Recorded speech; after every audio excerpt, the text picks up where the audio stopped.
Nós vimos o contexto da segunda viagem missionária na exposição anterior. Nesta exposição nós veremos o início da segunda viagem missionária do apóstolo Paulo e a vocação de Timóteo, especialmente. Aí Atos 16, versículo de número 1 a 5, a palavra do Senhor nosso Deus diz assim: Chegou também a Derbe e a Listra.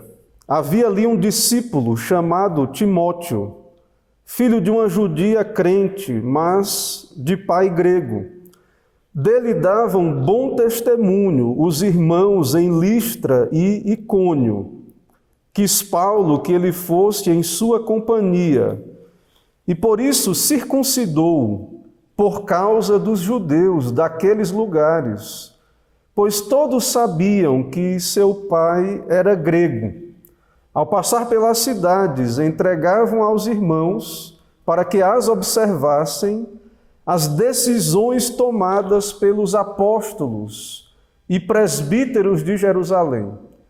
Assim, as igrejas eram fortalecidas na fé, dia a dia, aumentavam em número. Vamos orar, irmãos. Senhor, nós te adoramos, louvamos teu nome na tua presença, te agradecemos, ó Deus, por todo o teu dia, todo esse tempo dedicado a buscar o teu reino em primeiro lugar. E nesse momento, ó Deus, pedimos tua graça, pedimos ilumina a nossa mente e coração, aplica, ó Deus, a tua palavra a nós e que o Senhor cumpra teu propósito por meio da exposição da Escritura.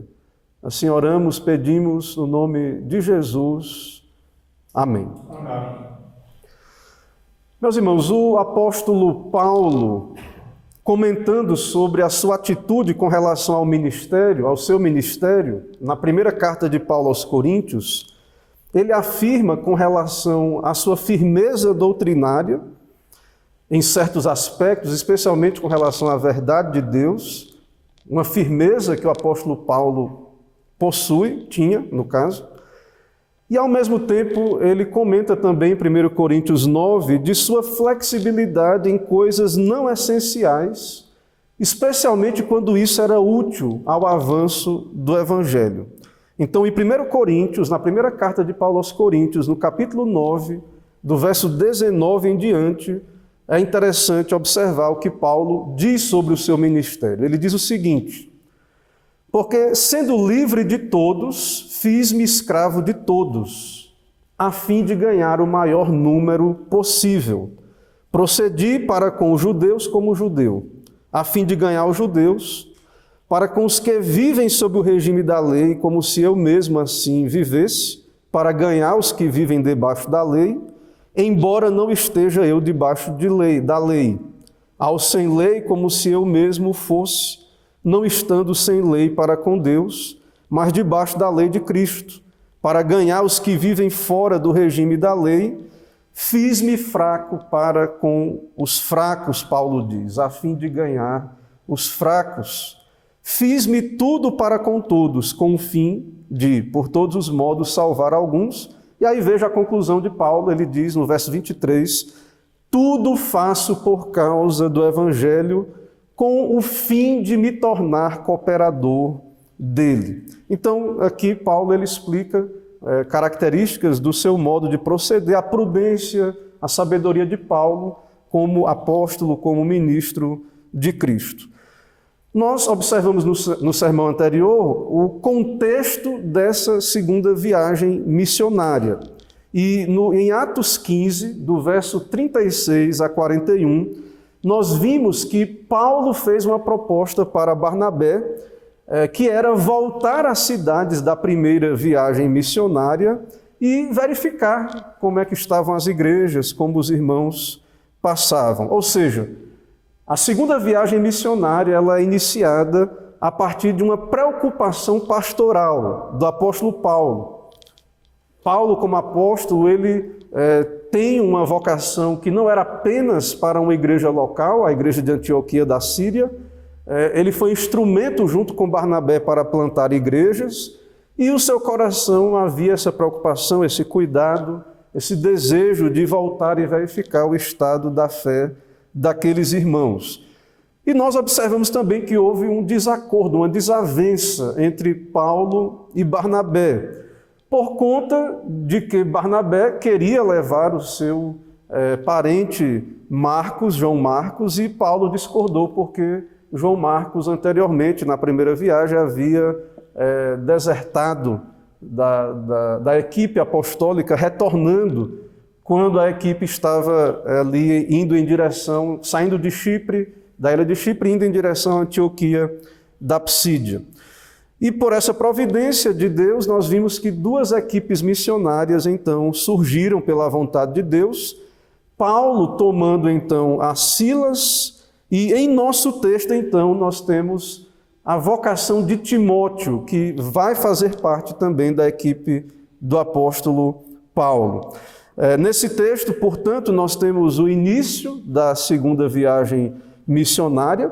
Veja aí que no versículo 16, a equipe pastoral de Paulo, formada por Paulo e Silas, chegou também a Derbe e a Listra. Está aí na primeira parte do versículo 16, os irmãos podem ver isso.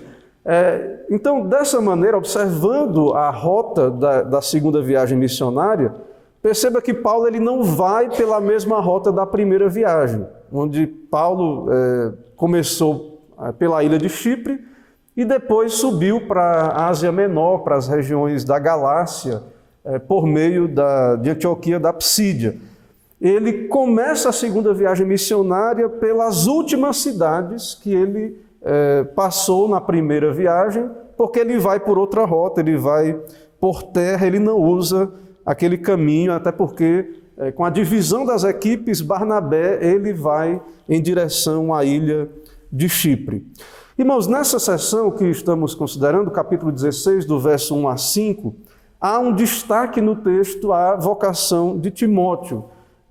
Boa parte do Novo Testamento é composto de cartas, cartas paulinas, e dentre as cartas nós temos ali as pastorais, a carta 1 e 2 Timóteo, outra carta também pastoral, a Tito. Mas então o livro de Atos, ele registra o contexto. Aqui é a primeira vez em que Timóteo, então, ele aparece no texto bíblico, aqui no relato de Atos. Então o que vemos aqui dá contexto para o que vemos nas cartas, nas epístolas paulinas. Outro ponto de destaque aqui no nosso texto é, claro, a vocação de Timóteo. Também nós vamos ver aí a circuncisão de Timóteo, outro ponto que temos que comentar. E outra parte desse texto, outro destaque, é o comunicado das decisões do Concílio de Jerusalém às igrejas daquela região, às igrejas plantadas na primeira viagem missionária. Diante disso, irmãos, nós vamos caminhar nesse texto a partir do seguinte tema: a seleção e preparo de pastores e a edificação das igrejas. A seleção e preparo de pastores e a edificação das igrejas.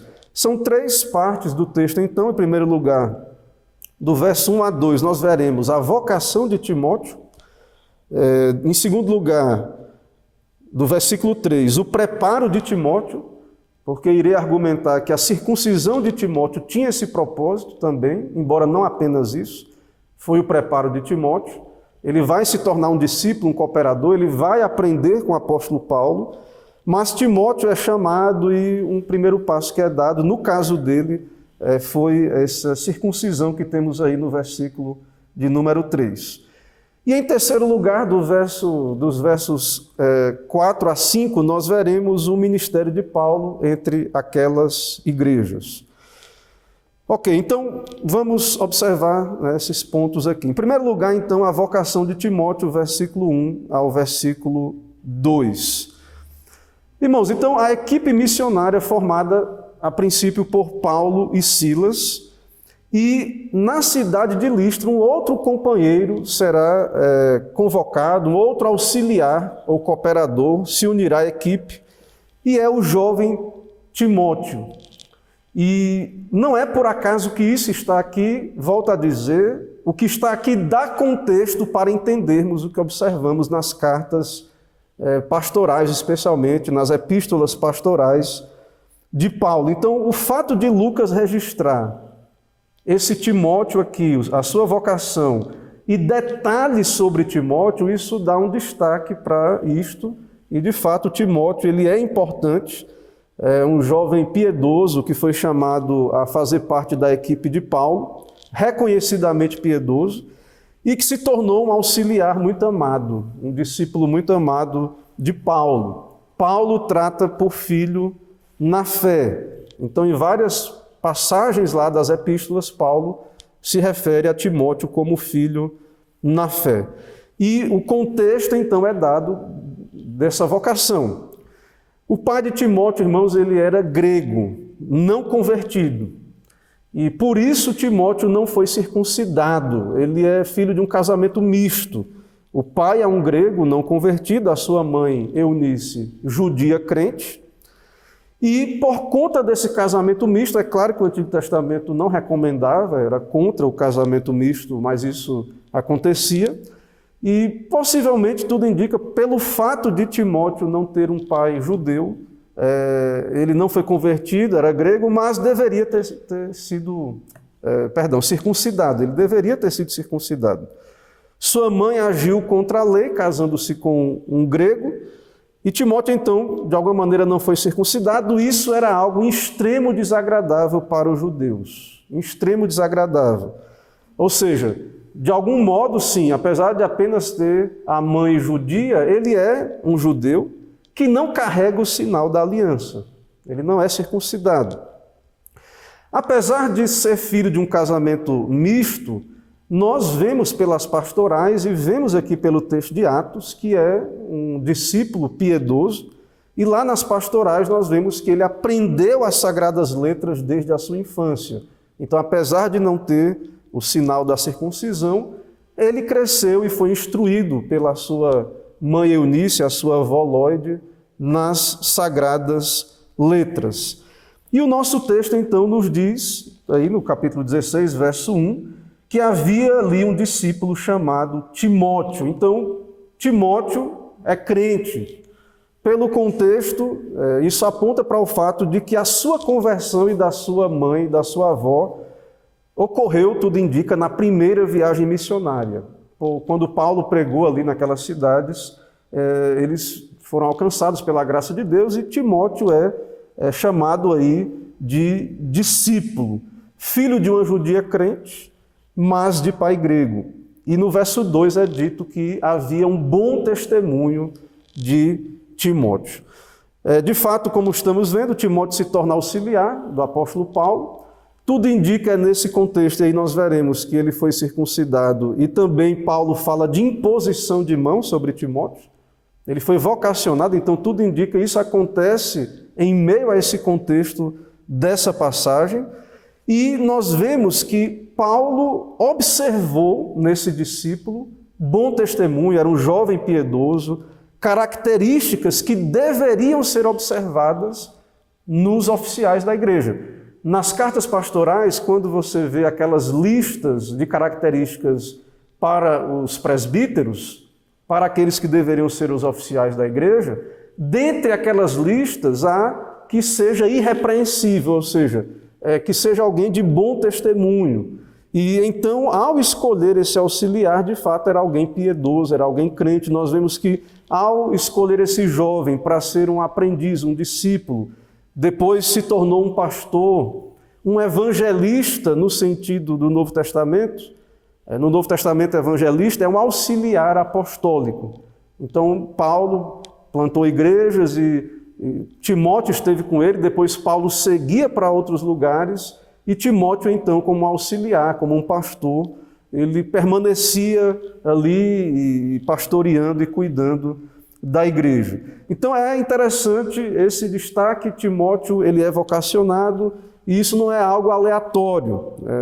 Paulo ele observa características de uma vida piedosa nesse homem de Deus, nesse jovem.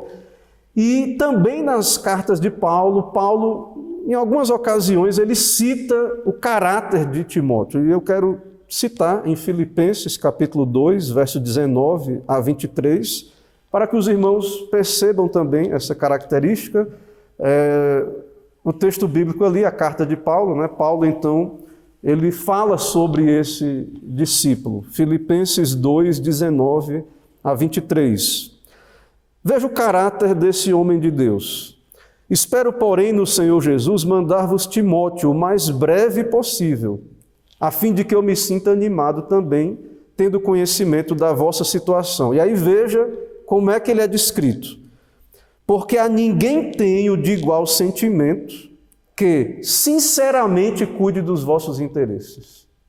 Ou seja, a piedade de Timóteo é vista porque ele, de fato, e lembre, Timóteo ele era um jovem enfermo. Inclusive, em alguma ocasião, Paulo diz que ele tomasse um pouco de vinho por causa das suas frequentes enfermidades. Também, aparentemente, há uma certa timidez. Paulo está sempre encorajando e desafiando Timóteo, mas veja que a ninguém tenho de igual sentimento que cuide dos vossos interesses. Aí veja o que Paulo diz de muitos, né, no verso 21. Pois todos eles buscam o que é seu próprio e não o que é de Cristo. Então o amor de Timóteo, o amor cristão desse discípulo amado é visto, a piedade em geral, irmãos. Veja que Timóteo ele aprendeu as sagradas letras, ele tinha um conhecimento bíblico, mas ele foi convertido, ele foi regenerado. De fato, ele vivia uma vida piedosa, ele tinha bom testemunho, tanto dos de dentro quanto de fora. E Paulo aqui testifica algo que é característica dessa piedade. Cristo em primeiro lugar na sua vida. O amor, a preocupação, então, com os eleitos, com a igreja, com o bem-estar do povo de Deus. E ele diz, e conheceis o seu caráter provado, pois serviu ao Evangelho junto comigo como filho ao Pai.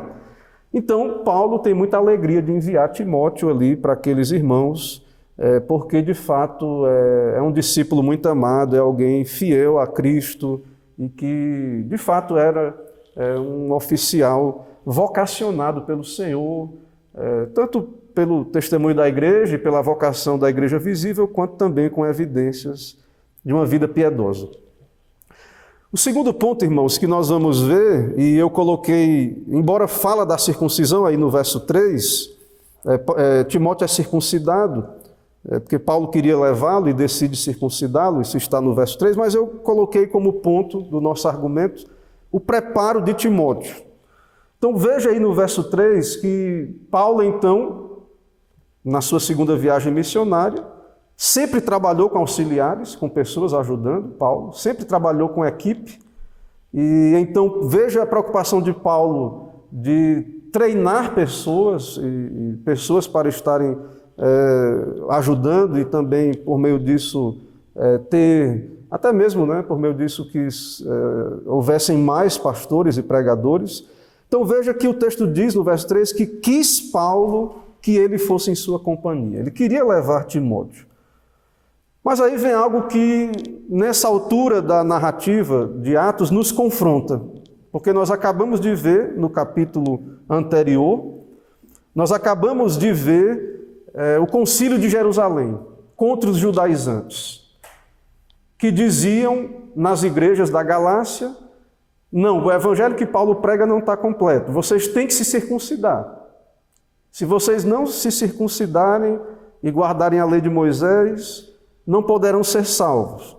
E agora o texto diz que Paulo, querendo levar consigo a Timóteo, ele circuncida. E o texto diz, por causa dos judeus daqueles lugares, pois todos sabiam que seu pai era grego.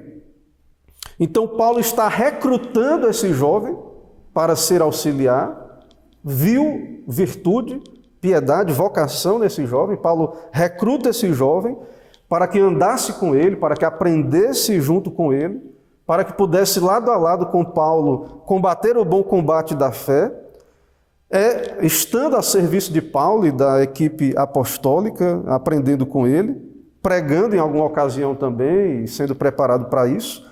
Mas o primeiro preparo aqui, de Paulo para Timóteo é que Paulo o circuncidou.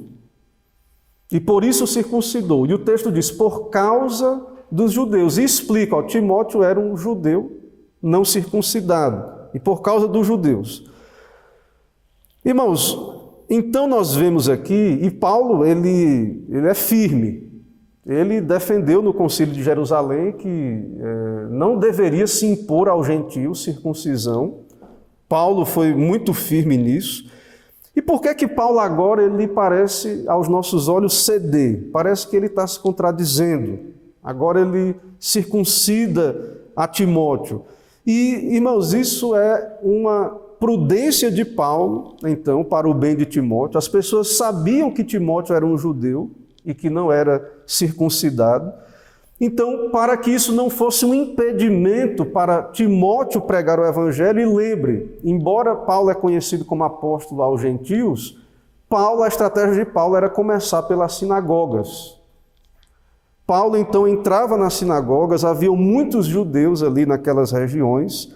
Então, para que não houvesse impedimento daqueles judeus em ouvir Timóteo, sabendo que ele era um judeu não circuncidado, Paulo então decide circuncidar a Timóteo. E isso acontece no nosso texto no mesmo momento que Paulo está com a carta do Concílio de Jerusalém na mão.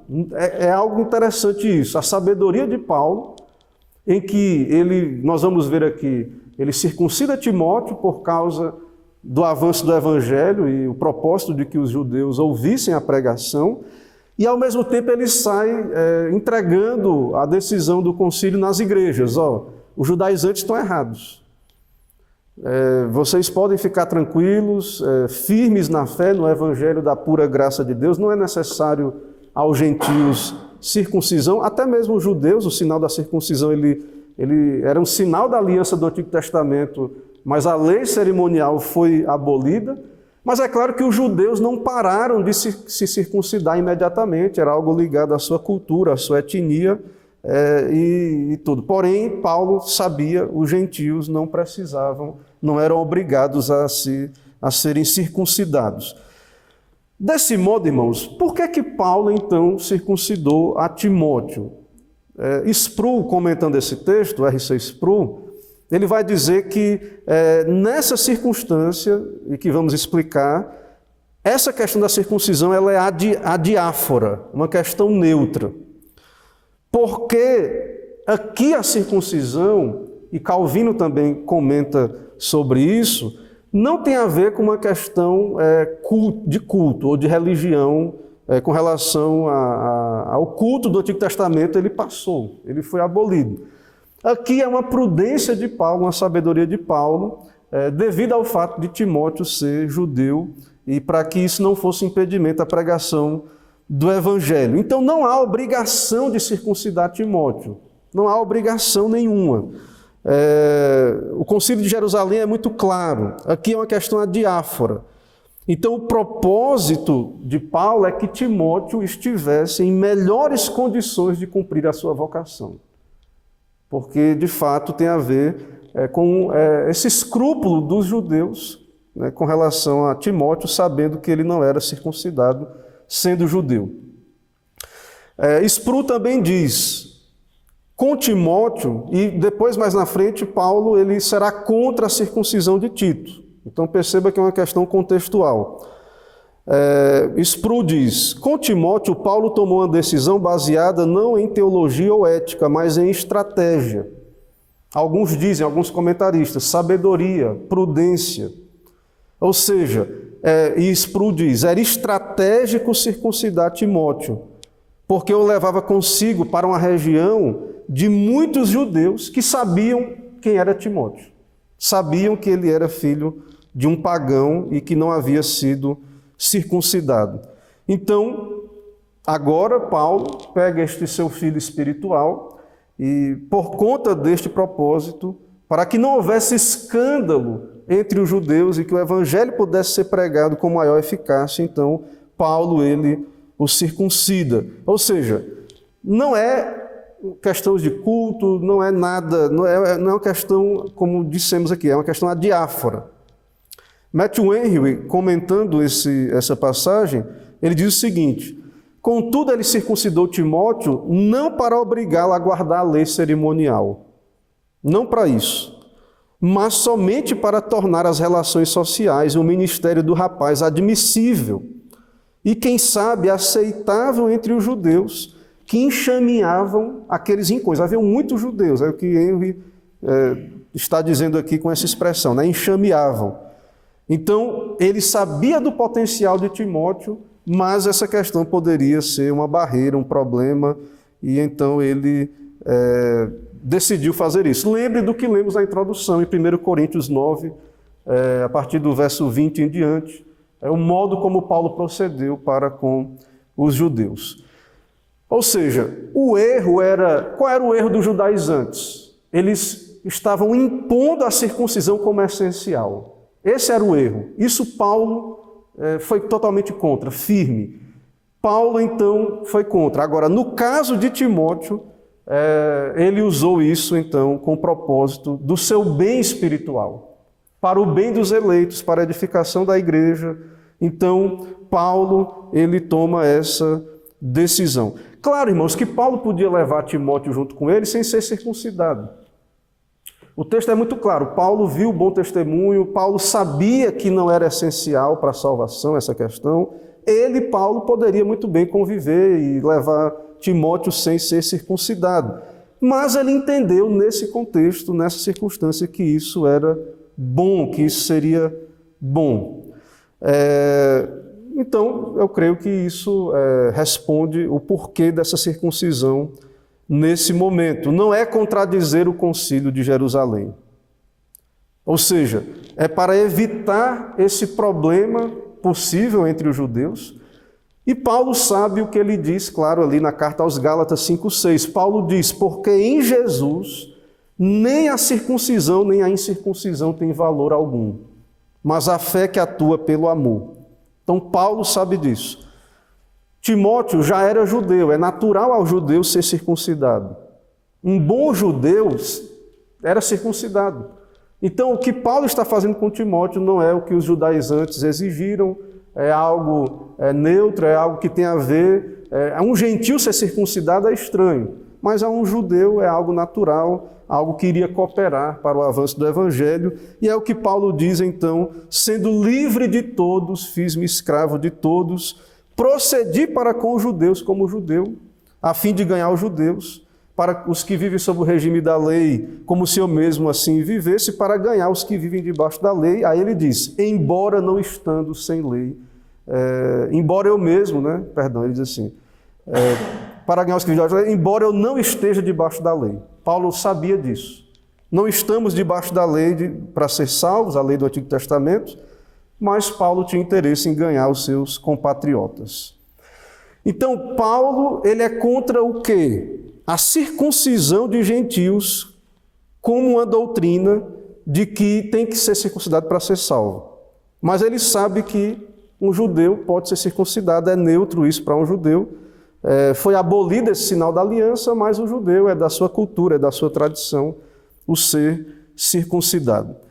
Então, pensando no bem do seu povo, dos judeus, Paulo faz isso, e isso tem um aspecto de piedade, no que eu citei também na vida de Timóteo, que era preocupado com o bem-estar do próximo. Irmãos, no cerne da piedade, uma característica da piedade é pensar no bem do outro mais do que no meu bem. Esse é um aspecto da piedade, do amor cristão, da caridade cristã. Lembre que no último dia, quando o Senhor vier, e isso é revelado nos evangelhos, ali em Mateus, o Senhor dirá, tudo o que fizeste a um destes meus pequeninos irmãos, a mim o fizeste. Então, aquelas obras ali elencadas, são obras de amor ao próximo. Deste de comer, de beber, me vestistes, fostes me visitar. Então, e essas coisas devem ser feitas, claro, por amor a Cristo e por amor aos eleitos de Deus. Então, pensar no bem do outro é algo que é marcante. A piedade cristã, Timóteo tinha isso, Paulo, ele age também pensando nisso. É um homem firme, é um homem fiel a Deus, e é um apóstolo, claro, de Cristo, apegado às verdades, à doutrina, mas, de fato, aplica dessa maneira estas verdades, sem abrir mão de Cristo, de sua doutrina, mas manifestando caridade cristã, preocupação, amor para com os fracos, e nós observamos isso aqui. E por fim, em terceiro lugar, nós vemos do versículo 4 a 5, o ministério de Paulo entre aquelas igrejas, o trabalho de Paulo. Com o destaque numa questão, é claro, irmãos, que Paulo, e nós vemos em todo o livro de Atos e nas epístolas, por onde Paulo passava, ele pregava o evangelho, e todos os atos pastorais de um apóstolo, Paulo cumpria ali naquelas cidades, isso é evidente. Mas no versículo 4 a 5, veja que Lucas registra o resumo das atividades de Paulo nestas cidades, e ele destaca a entrega das decisões tomadas pelos apóstolos e presbíteros de Jerusalém. Ele dá um destaque, Lucas, dentre várias atividades de Paulo, veja a importância do governo da igreja, dos presbíteros, dos apóstolos. Cristo estabeleceu a sua igreja e estabeleceu o governo na igreja, oficiais na igreja, e ali em Jerusalém, esses oficiais reunidos, conduzidos pelo Espírito Santo e pela palavra de Deus, tomaram uma decisão doutrinária contra a heresia judaizante. E isso agora está sendo repassado às igrejas. Veja também a unidade da igreja. Veja a importância disso. A heresia judaizante havia se alastrado, e agora era importante que em cada igreja a decisão do concílio fosse transmitida, o documento, as congregações. E isso também nos mostra a unidade da igreja, como também as questões são tratadas de modo conciliar. E essas decisões tinham o objetivo o bem das congregações e a sua unidade, protegendo de falsos ensinos. E essas decisões deveriam ser observadas e praticadas. Foram decisões que aprove ao Espírito Santo conduzir estes homens, e de fato eles deveriam praticar. E que não é necessário ser circuncidado para ser salvo. Não é necessário se tornar judeu primeiro, para então ser cristão e aí então ser salvo. Essa é a decisão, é o que Paulo está na mão nesse momento, entregando. Ele entrega esses decretos às igrejas para serem observados. E o interessante, irmãos, algo maravilhoso que temos aí, é que o texto diz que a igreja ela foi fortalecida. Veja no verso 5. Assim as igrejas eram fortalecidas na fé, e mais, ele diz, e dia a dia aumentavam em número. Que coisa, né? Decisão doutrinária de um concílio lá em Jerusalém. E essa decisão, o Senhor, cabeça da igreja Cristo, usando esses homens, conduzidos pelo Espírito, pela palavra, decidem como autoridades constituídas, e então isso traz fortalecimento, edificação, crescimento à igreja. Então essa decisão, ela trouxe paz, porque a doutrina judaizante, ela perturbou essas igrejas, esses irmãos. A doutrina judaizante, ela foi contra o evangelho da graça de Deus. E agora, sendo retirado esse jugo, veja que nós vemos aí que algumas heresias, por causa da depravação do homem, do engano de Satanás, crescem, né? Crescem muito. Mas a heresia judaizante era de uma natureza que afastava as pessoas. Tem que circuncidar, tem que guardar a lei. Então, ao tirar isto que estava impedindo o progresso do evangelho, trouxe paz, veja que houve fortalecimento da fé. A igreja agora está confirmada na doutrina que havia recebido. E há crescimento, fortalecimento, por meio de questões doutrinárias, por meio de questões conciliares do governo da igreja. Irmãos, finalmente vamos para algumas aplicações finais.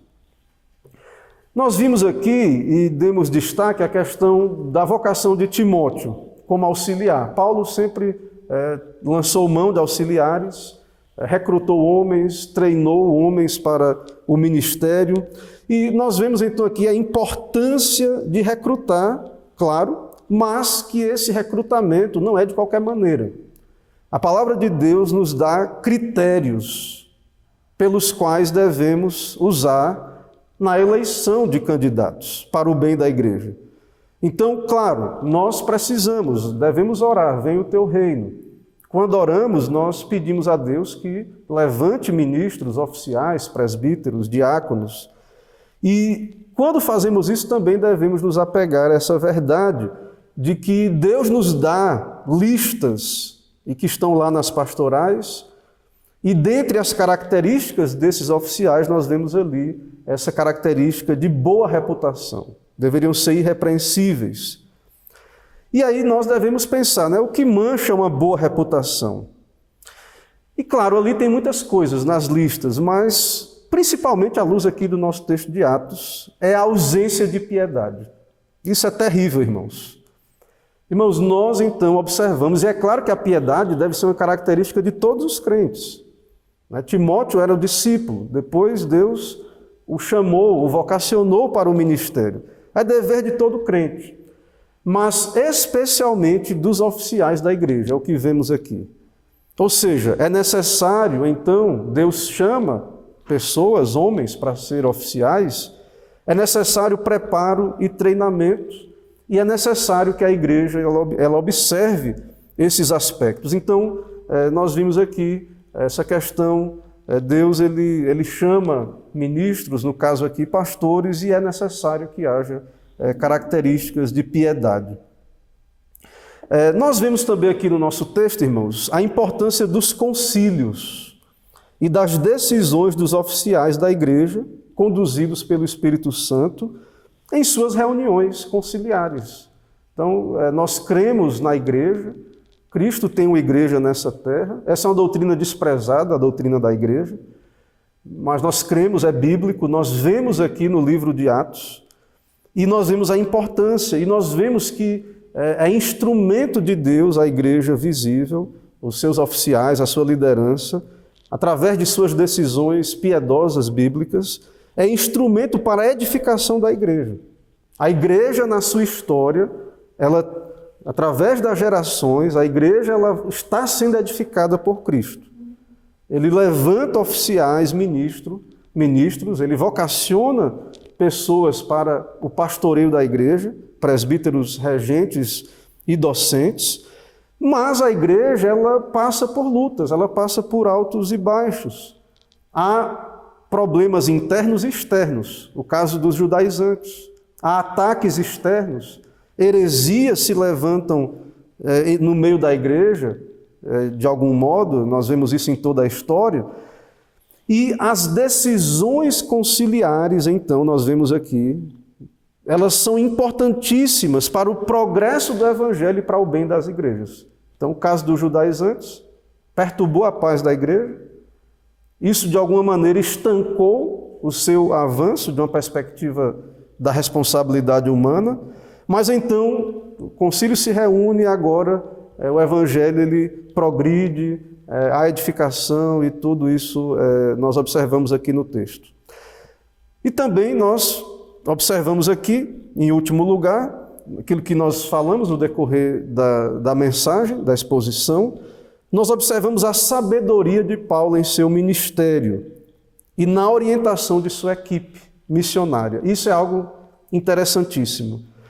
O que é interessante? O modo como Paulo aplicou a doutrina a essas circunstâncias, a cada caso, como um apóstolo, como um pastor, o modo como a causa do evangelho estava acima de tudo para o apóstolo Paulo, e ele então, claro, conduzido pelo Senhor e fiel à palavra, conseguiu tratar casos tão difíceis, circunstâncias difíceis, e com muita coragem, como eu disse, estava com aquele documento na mão contra os judaizantes e ao mesmo tempo circuncidar Timóteo, resistir aos judaizantes e ao mesmo tempo retirar os impedimentos à pregação entre os judeus.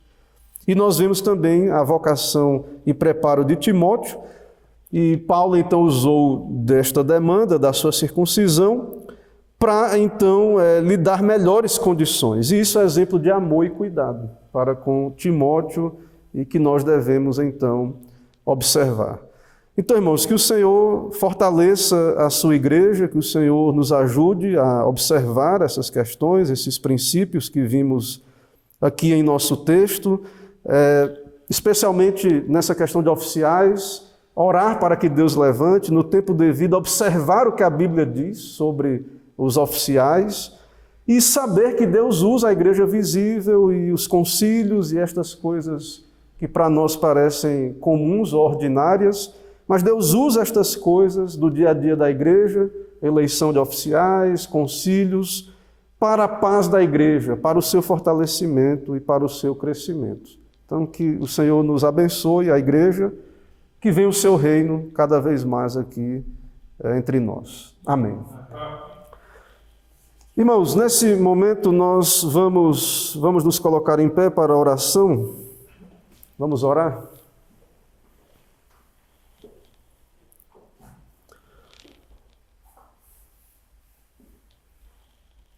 Senhor nosso Deus, que estás nos céus, Deus Santo, Todo-Poderoso, Senhor, te adoramos, ó Deus, nesse dia santo do Senhor, na tua presença, o teu povo, tua igreja, ó Deus, reunida aqui neste lugar. Te louvamos, ó Deus, pela tua palavra, pelas escrituras, ó Deus, pelo relato que vimos aqui da tua palavra, dessa viagem missionária. Ó Deus, abençoa o teu povo, ó Pai, levanta pastores, oficiais, ó Deus, nos dando a tua graça e homens piedosos à tua igreja, e que o Senhor possa escolher aqueles que o Senhor mesmo vocacionou, e que a igreja possa, ó Deus, no tempo devido também eleger, baseado em características que o Senhor mesmo dá em tua palavra. Também, ó Deus, nos dá a reconhecer o teu governo, que o Senhor dê um governo à igreja, através dos seus oficiais. Governo esse distinto do magistrado civil, governo este, ó Deus, que o Senhor estabeleceu para o bem da igreja. As decisões dos concílios, da Assembleia Geral, dos sínodos, dos concílios, presbitérios, sessões. Sabemos, ó Deus, que essas decisões tomadas, ó Deus, de modo piedoso e de modo bíblico, são decisões para o bem da tua igreja. Não são infalíveis, os concílios não são infalíveis, mas também devemos reconhecer que o Senhor usa os concílios, que o Senhor usa, ó Deus, aqueles que o Senhor chamou, aqueles que verdadeiramente o Senhor vocacionou para cumprir essa tarefa, e assim tem feito na história da igreja. Não sem lutas, não sem dificuldades, mas o Senhor tem abençoado a tua igreja, especialmente em épocas de avivamento, com liderança piedosa e com decisões que trazem o bem e o progresso do teu reino, do teu evangelho. Pedimos, ó Deus, abençoa os nossos dias, aviva a tua obra. Ó Deus, concede à tua igreja liderança fiel a ti, piedosa. E também, ó Deus, desperta o teu povo à responsabilidade de ter uma vida piedosa, de viver para a tua glória. Nos dá uma semana de paz, nos abençoa, nos guarda, abençoa o trabalho de cada irmão, abre portas para os que necessitam. Ó Deus, assim oramos, pedimos todas essas bênçãos, no nome do Senhor Jesus. Amém.